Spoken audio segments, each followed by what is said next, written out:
ఎట్టకేలకు ఉపాధ్యాయ సంఘాలైతే సాధించేశాయి. ఏమాత్రం మెట్టు దిగలేదు. ముందు చర్చలు విఫలమైన ఫైనల్‌గా చర్చలైతే సఫలం చేయించుకున్నారు.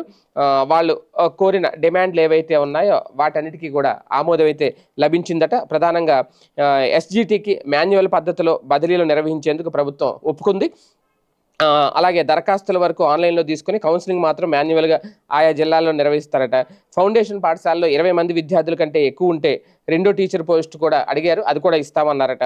ఉన్నత పాఠశాలలోని ప్రాథమిక పాఠశాలను విడిగా నిర్వహిస్తారు. ప్రాథమిక పాఠశాలను ప్రత్యేకంగా పరిగణిస్తారట. ఉపాధ్యాయులకు పని భారం ఎక్కువయ్యే సందర్భంలో వర్క్‌లోడ్ ఉన్న సబ్జెక్టులకు అవసరం మేరకు అకాడమిక్ ఇన్‌స్ట్రక్టర్ లేదా మిగులుగా ఉన్న ఉపాధ్యాయుల్ని సర్దుబాటు కూడా చేస్తారట. అలాగే స్టడీ లీవ్‌లో ఉండి ఆగస్టు 2025 లోపు చేరే వారి స్థానాలను కూడా బదిలీల్లో చూపించరట. బదిలీల్లో పోస్టులు బ్లాక్ విధానం ఉండదు. అలాగే అన్ని పోస్టులను కూడా చూపిస్తారట. ఆదర్శ ప్రాథమిక పాఠశాలల్లో 1382 ప్రధాన ఉపాధ్యాయ పోస్టులను ఎస్‌జీటీలకు పదోన్నతులు ఇవ్వడం ద్వారా భర్తీ చేస్తారు. ఉన్నత పాఠశాలల్లో 49 మందికి రెండో సెక్షన్ ఇస్తున్నందున ఎస్‌జీటీలకు పదోన్నతులు కూడా పెరిగే అవకాశం ఉంటుంది. హేతుబద్ధీకరణ కారణంగా 2 పర్యాయాలు పోస్టు కోల్పోయే ఉపాధ్యాయులకు 7 పాయింట్లు ఇస్తారట.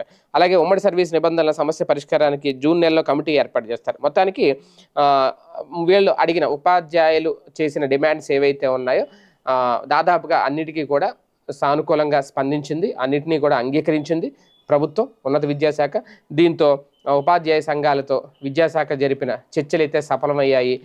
ఇక నుంచి ఎలాంటి ఇబ్బంది ఉండదనేది మొత్తానికి ఉపాధ్యాయులు అనుకున్నదైతే సాధించారు.